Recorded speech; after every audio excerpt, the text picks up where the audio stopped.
తెలివైన పిల్లి. తండ్రి మరణిస్తూ ముగ్గురు కొడుకులకి తన 3 పెంపుడు జంతువులను పంపకం చేశాడు. పెద్దవాడికి ఆవునిచ్చాడు. రెండోవాడికి మేకనిచ్చాడు. మూడోవాడు రథుడికి పిల్లినిచ్చాడు. ఆ రాజ్యంలో తండ్రి నిర్ణయమే నిర్ణయం. అందులో రాజు కూడా కల్పించుకోడు. ఆవుతో పెద్దవాడు, మేకతో రెండోవాడు జీవనాధారం కల్పించుకుని సంతోషంగా గడుపుతున్నారు. గడవనిది మూడోవాడికే. నావ్ అంటూ మీదపడే పిల్లిని కసిరికొట్టి, నెత్తికొట్టుకునే రథుణ్ణి అన్నలిద్దరూ గమనించారు. ఓ రోజు నవ్వుకున్నారు. అడిగారిలా, ఎందుకు పనికిరాదని పాపం పిల్లిని కసిరికొడుతున్నావా? లేకపోతే ఏం చేయమంటారు? తిండికి తప్ప ఇది ఎందుకు పనికొస్తుంది? అడిగాడు రథుడు. ఆకలికి తట్టుకోలేక ఎప్పుడో ఒకనాడు దీన్ని నేనే తినేస్తాను అన్నాడు. అంతలోనే ఆ మాటకి పిల్లి భయపడింది. తలుపు వెనుక దాక్కుంది. తినే, హాయిగా ఒంటరిగా బతకొచ్చు అన్నారు అన్నలు. వెళ్ళిపోయారక్కడ్నుంచి. వెళ్ళిపోయిన యజమాని అన్నల్ని గుర్రుగా చూసి, తర్వాత మెల్లగా రథుని ముందుకు వచ్చింది పిల్లి. తిండికి తప్ప నేను దేనికీ పనికిరానంటున్నావు కదా, పనికి వస్తాను. కాకపోతే నువ్వు నాకు ఓ సాయం చెయ్యాలి అంది. ఏం చెయ్యమంటావు? ఓ సంచి ఇవ్వు. ఎందుకు? ఇవ్వు చెప్తాను. పిల్లికి సంచీని ఇచ్చాడు రథుడు. అందుకుని పరుగుదీసిందది. పండ్ల అంగడికి చేరుకుంది. అక్కడ పారేసిన జామ, మామిడి పళ్లను ఏరేరి తీసుకుంది. వాటిని చిన్న చిన్న ముక్కలు చేసి సంచిలో వేసింది. అలాగే కోసి వేసిన వరి పొలాలకు వెళ్ళింది. అక్కడి ఎండుగడ్డిని తుంచి సంచిలో వేసింది. అటునుంచి నేరుగా అడవికి చేరుకుంది. కుందేళ్లు ఎక్కువగా సంచరించే ప్రాంతానికి వచ్చింది. ఆహారం కనబడేట్టుగా సంచీని తెరిచి ఉంచింది. చచ్చిపడి ఉన్నట్టుగా వెల్లకిలా పడుకుని 4 కాళ్లు చాచిపెట్టి చూడసాగింది. కాస్సేపటికి కుందేలు పిల్లలు అటుగా వచ్చాయి. సంచిలోని ఆహారాన్ని చూశాయి. 2 పిల్లలు పోటాపోటీగా సంచిలోకి దూరాయి. అవి దూరడం ఆలస్యం, లేచి సంచిని మూసేసింది పిల్లి. కుందేళ్లు తప్పించుకునేందుకు వీలులేకుండా సంచిని ముడివేసింది. ఆ సంచిని భుజాన వేసుకుని మహారాజు నీలధ్వజుని ఆస్థానానికి బయల్దేరింది. కాపలాభటులు అడ్డుకున్నారు దానిని. ఎక్కడికి? అడిగారు. మహారాజు నీలధ్వజునికి మా రాజు చిత్రరథుడు కానుకలు పంపించాడు అంది పిల్లి. మహారాజుకి ముందు విన్నవించి వస్తాం అన్నారు భటులు. ఇట్టే వెళ్లి ఆట్టే తిరిగొచ్చారు. రాజుగారు నిన్ను రమ్మంటున్నారు చెప్పారు. సంచితో పాటుగా సభామండపంలోనికి ప్రవేశించింది పిల్లి. ముందు 2 కాళ్లు జోడించి తల వంచి నమస్కరించిందతనికి.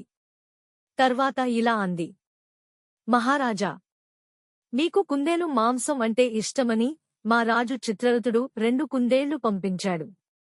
స్వీకరించండి అని సంచిలోని 2 కుందేళ్లను తీసి రాజుకి అందజేసింది. అందుకుని ఆనందించాడు రాజు. మీ రాజు చిత్రరథునికి నా ధన్యవాదాలని చెప్పు అన్నాడు. సెలవు అంది పిల్లి. వెనుతిరిగింది. ఇంటికి చేరుకుంది. ఓ గిన్నెలో తన కోసం ఇన్ని పాలు పోసి ఉంచి, ఏం తిన్నాడో ఏం తాగాడో గాఢనిద్రలో ఉన్నాడు రథుడు. అతన్ని చూసి జాలిపడింది పిల్లి. పాలు తాగి ఆలోచనలో పడింది. నీలధ్వజునికి కుందేలు మాంసం అంటే ఇష్టమని తెలిసింది. అందుకు తగినట్టుగానే ప్రవర్తించింది. మామూలు మనిషి రథుణ్ణి చిత్రరథుణ్ణి చేసింది. రాజుని చేసింది. తర్వాత ఏం చెయ్యాలి? ఆకలితో మరి ఆలోచించలేకపోయింది పిల్లి. పాలు సరిపోలేదు. ఎలుకల్ని వేటాడేందుకు అటకెక్కింది. ఎక్కడా ఎలుక అన్నదే కనిపించలేదు దానికి. వాటికోసం చూసి అటక మీదే పడుకుంది. ఆ రాత్రి గడిచి తెల్లారింది. ఆ రోజు కూడా గతరోజులాగానే సంచిని తీసుకుని పళ్ల ముక్కలు, ఎండుగడ్డి వేసి కుందేల కోసం అడవికి వెళ్ళింది పిల్లి. గతంలోలాగే ప్రవర్తించి మళ్లీ 2 కుందేళ్లను పట్టుకుంది. తీసుకొచ్చి మహారాజుకి తమ రాజు కానుక అంటూ సమర్పించింది. అలా వారం రోజులపాటు చేసింది.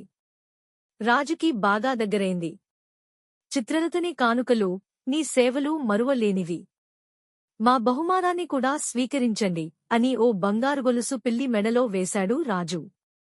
మెళ్ళో బంగారు గొలుసుతో ఇంటికి వచ్చిన పిల్లిని చూశాడు రథుడు.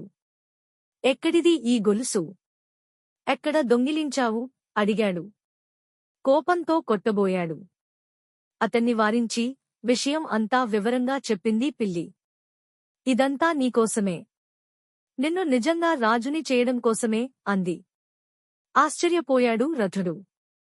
ప్రేమగా పిల్లిని చేతుల్లోనికి తీసుకున్నాడు. అన్నట్టు రేపు నువ్వో పని చేయాలి.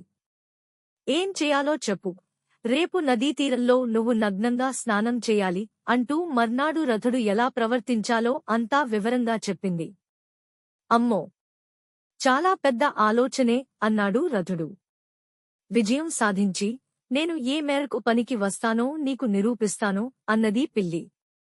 మర్నాడు ఏ నదిలో అయితే నగ్నంగా రథుడు స్నానం చేయబోతున్నాడో ఆ నదీతీరం వెంబడే నీలధ్వజుడు, రాకుమార్తె నియతి పరివారం సహా రథం మీద మిత్రరాజ్యానికి ప్రయాణించబోతున్నాడు.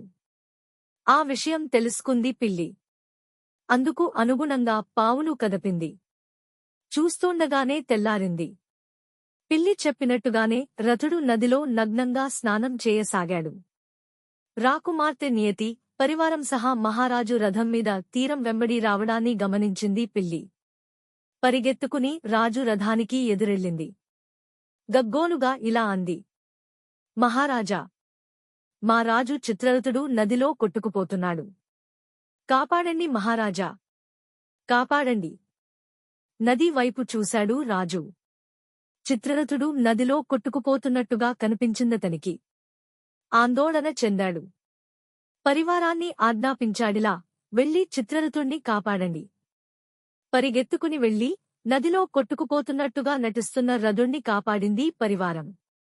నగ్నంగా ఉండడంతో అతన్ని ఓ గుట్ట చాటుగా నిలబెట్టింది. మహారాజా! మా రాజు దుస్తులు, గుర్రం సర్వం నదిలో కొట్టుకుపోయాయి. దయచేసి మీరు దుస్తులు ఇవ్వగలిగితే ఆనందిస్తాం అంది పిల్లి. తప్పకుండా అన్నాడు మహారాజు. పరివారానికి చెప్పి వెనుక పల్లకిలో ఉంచిన తన దుస్తులను రథునికి ఇయ్యమన్నాడు. ఇచ్చారు వారు. ఆ దుస్తులు ధరించి రథుడు గుట్ట చాటు నుంచి బయటికి వచ్చాడు. రాకుమారునిలా కనిపించాడందరికీ. అతని రాజసం, అందం నియతిని బాగా ఆకర్షించాయి. మొదటి చూపులోనే అతన్ని ప్రేమించిందామె. మహారాజా! మా రాజుగారు చిత్రరథుడు వీరే రథుణ్ణి మహారాజుకి పరిచయం చేసింది పిల్లి. మీ గుర్రం కూడా నదిలో కొట్టుకుపోయిందని మీ పిల్లి చెప్పింది. మీకు అభ్యంతరం లేకపోతే మా రథాన్ని అధిరోహించండి. మీ మందిరం దగ్గర మిమ్మల్ని విడిచిపెడతాం అన్నాడు నీలధ్వజుడు. ఎక్కనా? వద్దా? అన్నట్టుగా పిల్లిని చూశాడు రథుడు. ఎక్కమని కళ్లతోనే చెప్పింది పిల్లి. రథుడు రథాన్ని ఎక్కుతోంటే చేయి అందించి మరీ సహకరించింది నియతి. గమనించింది పిల్లి. అనుకున్నట్టుగానే అన్నీ జరుగుతున్నాయని ఆనందించింది. రథం ముందుకు పరుగుదీస్తే రథం కంటే ముందుగా పిల్లి పరుగుదీసింది. వేలాది ఎకరాలుగా ఉన్న వరి పొలాలను చేరుకుంది. అక్కడ పనిచేస్తున్న వ్యవసాయ కూలీలతో చెప్పిందిలా, మహారాజు నీలధ్వజుడు దండెత్తి వస్తున్నాడు. అతనికి జయం చెప్పండి. అలాగే వారి అల్లుడుగారు చిత్రరథుడు కూడా రాజు వెంటే ఉన్నారు. వారికి కూడా జయం పలకండి. మీకు శుభం కలుగుతుంది. వేలాది ఎకరాల ఆ వ్యవసాయ భూములు, మధ్య మధ్యలో కనిపించే తోటలన్నీ రాక్షసుడు వెదముడివి. ఆ రాక్షసుణ్ణి మట్టుపెట్టేందుకు వస్తున్న మామ అల్లుళ్లకు జయం పలకడంలో అభ్యంతరం లేదనుకున్నారు కూలీలు. పిల్లి చెప్పినట్టే చేశారు. నీలధ్వజునికి, చిత్రరథునికి జయజయధ్వానాలు చేశారు. ఈ భూములన్నీ మా చిత్రరథునివే మహారాజా నీలధ్వజునికి చెప్పింది పిల్లి. అవునా అని ఆశ్చర్యపడి మెచ్చుకోలుగా రథుణ్ణి చూశాడు రాజు. మళ్లీ రథం కంటే ముందే పరిగెత్తుకుని వెళ్లి కొబ్బరి, మామిడి తోటల్లో పనిచేస్తున్న కూలీలను కలిసింది పిల్లి. వ్యవసాయ కూలీలకు చెప్పినట్టుగానే వారికీ చెప్పింది.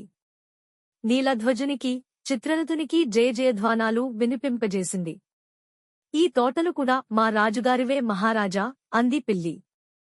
ఆనందంగా తల పంకించాడు రాజు. మళ్లీ పరుగుదీసింది పిల్లి. రాక్షసుడు విధముడి మందిరానికి చేరుకుంది. పరుగులు తీసి తీసి అలసిపోయిందేమో. ఆయాసపడుతూ మందిరంలోని గదులన్నీ విధముడి కోసం వెదికింది. ఎక్కడా ఆ రాక్షసుడు దానికి కనిపించలేదు. సమయానికి కనిపించడం లేదని ఆందోళన చెందింది. మేడ మీదికి చేరుకుంది. అక్కడ ఒంటరిగా సురాపానం చేస్తూ కనిపించాడు విధముడు. దొరికాడని సంతోషించింది. రాక్షస పిలిచింది. ఎవరన్నది తలదించి చూశాడు విధముడు. పిల్లి కనిపించిందతనికి. ఏం కావాలి అడిగాడు. మహారాజు నీలధ్వజుడు నీ మీదికి దండెత్తి వస్తున్నాడు, జాగ్రత్త హెచ్చరించింది.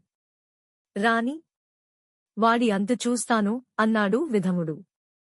వేలాది మంది సైన్యంతో వస్తున్నాడు. ఒక్కొక్కరికి ఒక్కో విధంగా కనబడి భయభ్రాంతుల్ని చేస్తాను. అందరినీ తినేస్తాను అన్నాడు విధముడు. కోరుకున్న రూపంలోనికి రాక్షసుడు మారిపోతాడని పిల్లికి తెలుసు. ఆ విద్యలో విధముడు ఆరితేరిపోయాడని కూడా విన్నది. ఇప్పుడు దానినే అవకాశంగా తీసుకుని ఆటాడబోతున్నది పిల్లి. ప్రాణాలకు తెగించి అడిగిందిలా. ఏది కుక్కలా మారి ముందు నన్ను భయపెట్టు చూద్దాం. అడిగిందే ఆలస్యం. కుక్కలా మారిపోయాడు రాక్షసుడు. పిల్లి వెంటపడ్డాడు. దొరికితే తినేస్తాడు. తప్పించుకోవాలి. నానా కష్టాలు పడింది పిల్లి. దాక్కుని రాక్షసుడికి అందకుండా జాగ్రత్త పడింది. భయపెడితే నాలాగే నీకు ఎవరూ దొరకరు. చంపాలంటే ఆకర్షించాలి. నాకు ఎలుకలంటే ఆకర్షణ. ఎలుకగా మారి చూపించు, చూద్దాం అన్నది పిల్లి. అదెంతసేపు? ఇదిగో అన్నాడు రాక్షసుడు. తాగిన మత్తులో ప్రమాదాన్ని ఊహించలేదు. ఎలుకగా మారిపోయాడు. రాక్షసుడు ఎలుకగా మారిన మరుక్షణం దానిమీద దాడి చేసింది పిల్లి.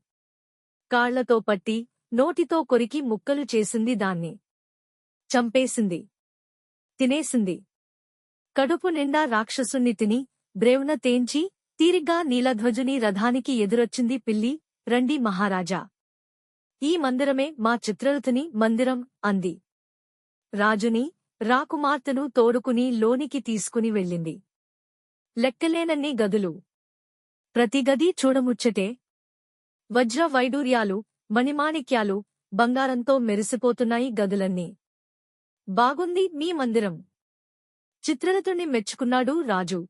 మీరు మెచ్చిన మందిరం, వేలాది ఎకరాల వ్యవసాయ భూములు, తోటలు, ధనం ఎంత ఉండి ఏం లాభం మహారాజా? రాణిలేని మందిరం మందిరమా చెప్పండి అంది పిల్లి. చిత్రరథునికి ఇంకా పెళ్లి కాలేదన్నది స్పష్టం చేసింది. ఆ విషయం గ్రహించి ఇటు నీల్ధ్వజునితోపాటు అటు నియతి కూడా సంతోషించింది. అభ్యంతరం లేకపోతే దయచేసి మా రాకుమార్తెను మీ రాణిని చేసుకోండి యువరాజా, చిత్రరథుణ్ణి వేడుకున్నాడు రాజు. సమాధానంగా ముందు పిల్లిని చూశాడు రథుడు. ఒప్పుకో అన్నట్టుగా తోకనెత్తి చిందులు వేసింది పిల్లి. ఒప్పుకున్నాడు రథుడు. కొద్ది రోజుల్లోనే నియతి చిత్రరథుల వివాహం అంగరంగ వైభవంగా జరిగింది. తనని రాజుని చేసిన పిల్లిని మంత్రిని చేసి చిత్రరథుడు ప్రజారంజకంగా పాలన సాగించాడు. పనికిరాదన్న మాట పిల్లి ముందు మళ్లీ ఎప్పుడూ ఎత్తలేదతను. Thanks for watching 90s Kids Stories.